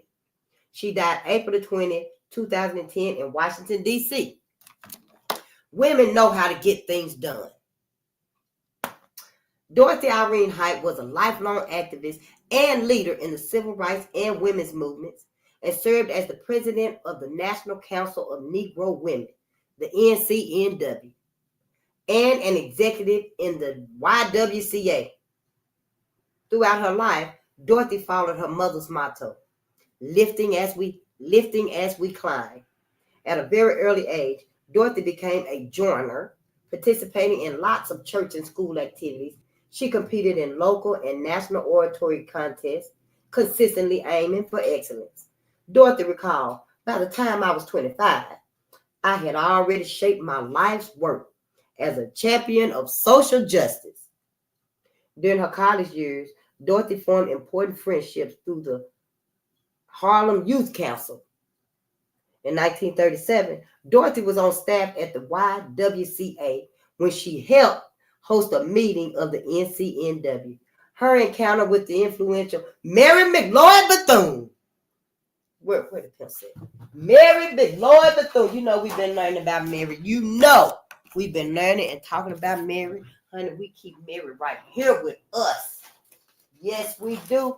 Mary McLeod Bethune started her school with $1.50. You know Mary left from down south and went up north and started her school with $1.50. They were using little pencils like this right here. Yes, Mary was ironing out leaves after they ran out of paper and books. And that's how she started her school with $1.50. Mary was washing clothes and cleaning white folks' houses and stuff. Yes, honey. Confirmation. Mary was so impressed with Dorothy that she invited her to join the NCNW. And the three women collaborated on projects for almost 20 years, y'all. And there was Mary McLeod Bethune and Eleanor Roosevelt. I don't want to leave out her either. It said her encounter with the influential Mary McLeod Bethune and Eleanor Roosevelt was life-changing. It was life-changing overnight, soon as she met them. Yeah, and for 20 years, almost 20 years. You see the bond? Dorothy's activism was also fueled by influential meetings with Dr. Benjamin Mays, who introduced her to then 15-year-old student Martin Luther King Jr. Dorothy later used her considerable organizational skills to help plan the 1963 March on Washington, along with the Big Six leaders, Martin Luther King Jr., James Farmer, John Lewis, A. Philip Randolph, Roy Wilkins, and Whitney Young. She was the only woman seated on the platform, but she was not invited to speak. Dorothy became an activist for women's rights and organized interracial Wednesdays in Mississippi, a program that brought Northern and Southern women together to assist student activists operating freedom schools, which taught civics and political activism in addition to academic subjects and encouraged further cooperation. Dorothy's many awards included the 1994 Presidential Medal of Freedom, the 2004 Congressional Gold Medal, and many honorary doctoral degrees. President Barack Obama dubbed her the godmother of the civil rights movement. I knew it, look, the godmother of the civil rights movement. That's her. Don't she look so sweet and kind, but she didn't take no stuff, though. You can see it in her face. She look at you one time, you already know. Yeah. Dorothy Irene Hyde. This was wonderful. And I suppose tomorrow, we will start with Misty Copeland. Look. Oh, my ancestors. Wow. Now, how many little princesses we got at home? Little ballerinas. Yes, look at that. She is so beautiful, too. We'll start with Misty tomorrow. Yeah. And you all enjoy your beautiful day. And I just want to end this on us knowing, accepting, and acknowledging, just acknowledging that the cosmos manifested you. The cosmos manifested you. Hey, keep Jesus and your God and Yahuwah and all of that stuff, and just add your ancestors to it. Just add your ancestors to it. Just say thank you, ancestors, And your higher God, your creator and stuff. I don't think they would be upset with you if you actually seek the truth before books were even formed, before words were even uttered. I mean, that was the beginning. That was the beginning. Like I'm saying, and to me, and I'm willing to learn from all of y'all and stuff. I doubt if it changed my mind. I do have my own mind, my own thoughts. I'm not easily swayed. No, I'm not easily swayed. But if I am, I will admit it. That, yeah, you're right. The cosmos actually manifested that book. I can admit it. If you get me to that point and stuff, and I learn, and I can accept something different than and more beneficial than what my own mind tell me. But yeah, I'm not just easily swayed to it and stuff. But I will, hear it out. We are going to get the Bible and stuff. And the Bible you said was cellophane. I'll get that Bible. That'll probably be the first one. And then a King James version. Go to the thrift store and just go to get the Bibles. Yeah, how about that and stuff? But I just want us to realize, to know that beautiful sun up there is for you. It's up there for you. If anything happens to you, Black America, if anything happens to Black people on this planet, right here, you need to know that the sun is gonna vengeance. The sun is gonna avenge the theft of our melanin, the extermination, the genocide of melanated people. All the sun gonna handle that. Yep, the sun is gonna handle that. The whole world is gonna be gone. The sun gonna blow up. Yeah, white America have not thought this out. What will happen if they succeed and exterminate Black people? They're doing it here in America. War on Black boys. The extermination of Black people. In Africa, the extermination of Black people and stuff. That one experiment where they sterilized. I think they killed 20 million, 19 million. It was like the year before, after I was born. I think it was the year after I was born, 1973, somewhere around up in there. And then, they sterilized all of them women, the millions of women in Africa, sterilized them so they couldn't even have babies. They didn't even know. Most of them women wanted to have their babies, but white folks haven't thought about this. So what happens is going to happen.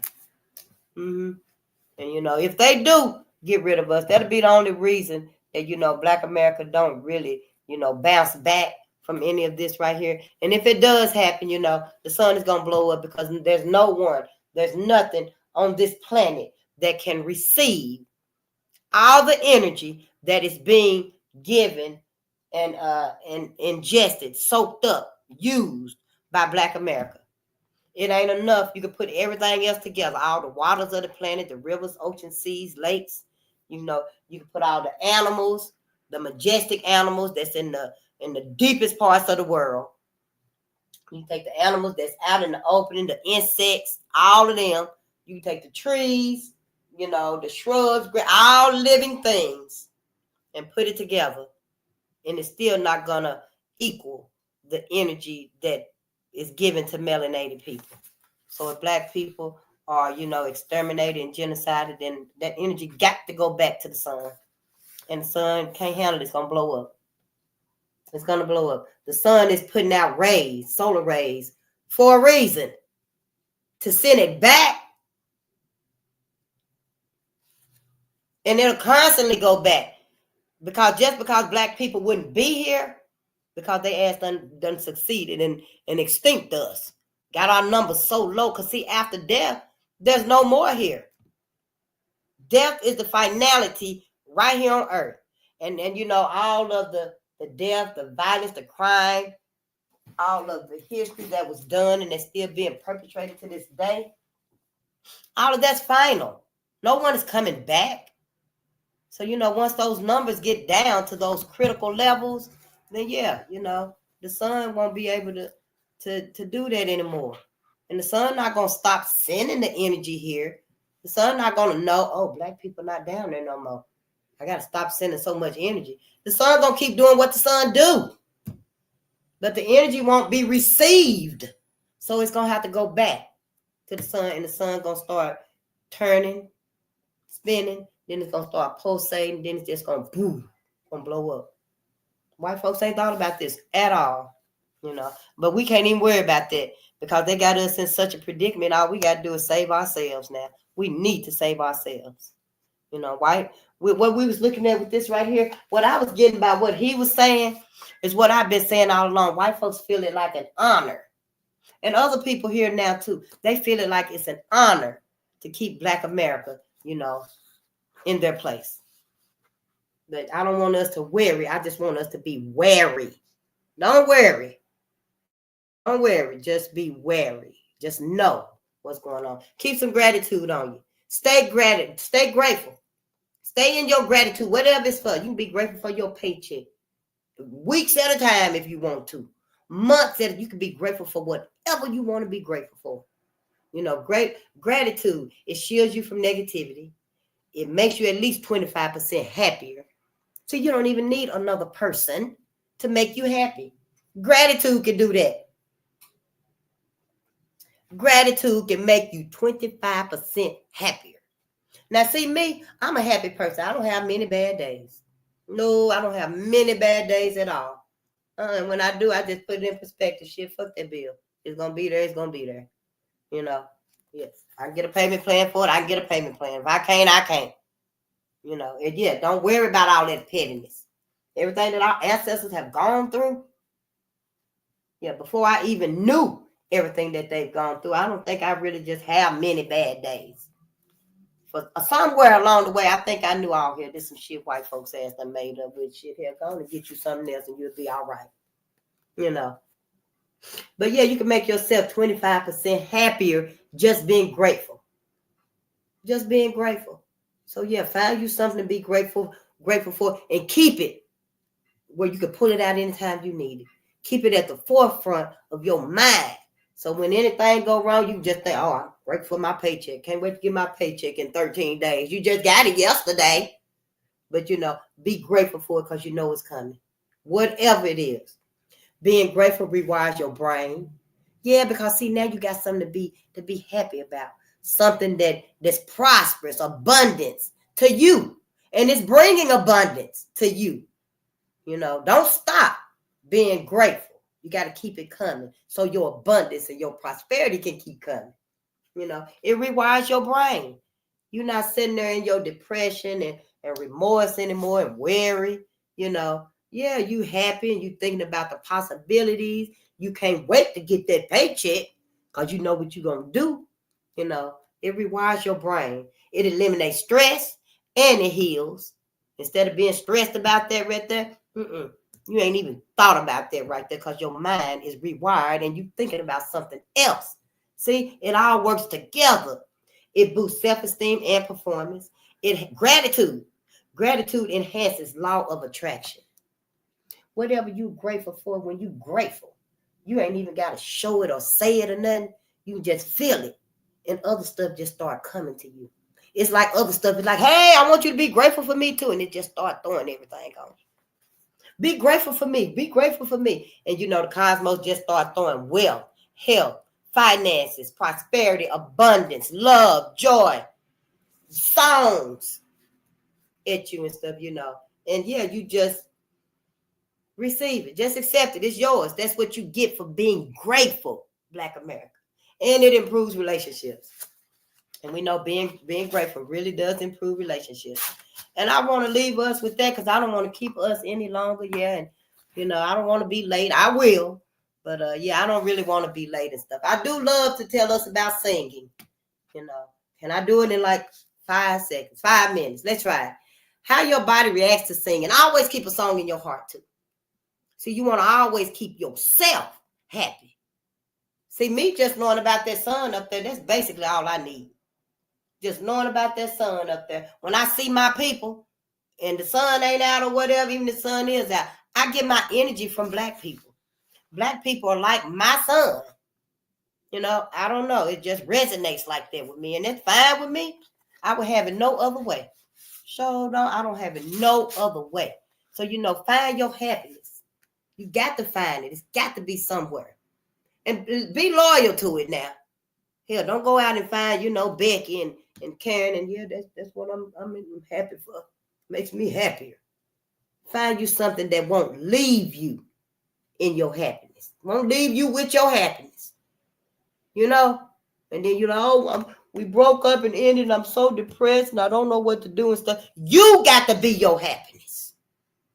You got to find what the cosmos gave to you. The cosmos gave to you. It didn't come from some other person. Somebody's mama didn't birth it.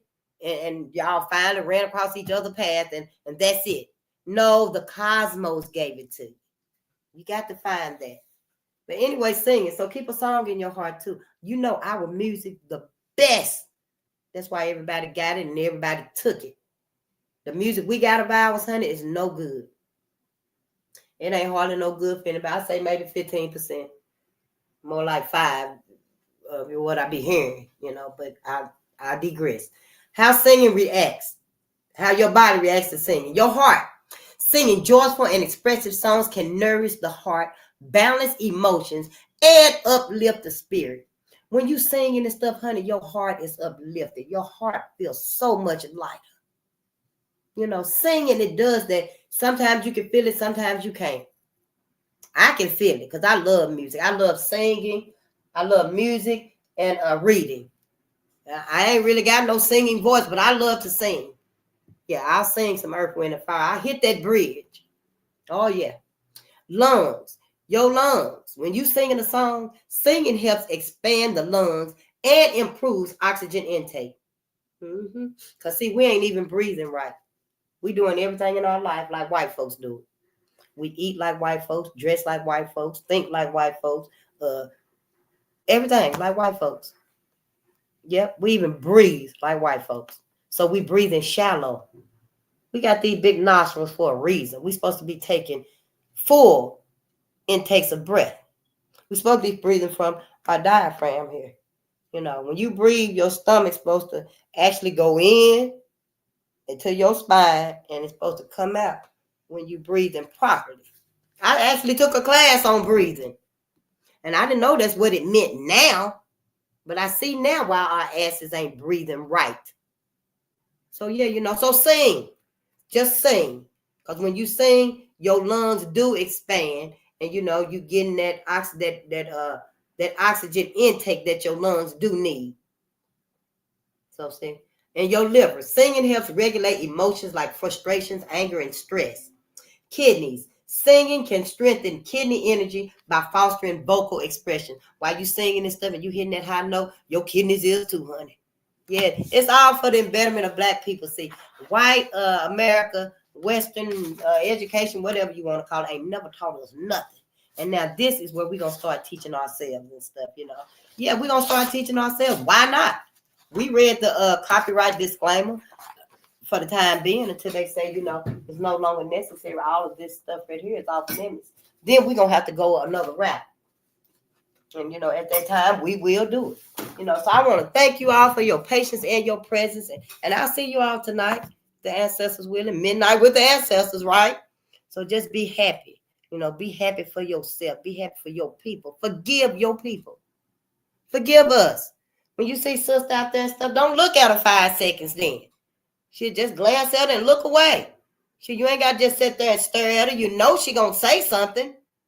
So look, if you're not finna tell her that she look like Simone Biles to you, or she, you know, she got the attitude of Madam C.J. Walker or Shirley Chisholm, if you ain't finna say nothing that's finna make her feel totally okay, all right, and she gonna start laughing at you and say, well, what you want? Why are you looking at me like that? Then just look away from her, because we are hurt. We traumatized against us.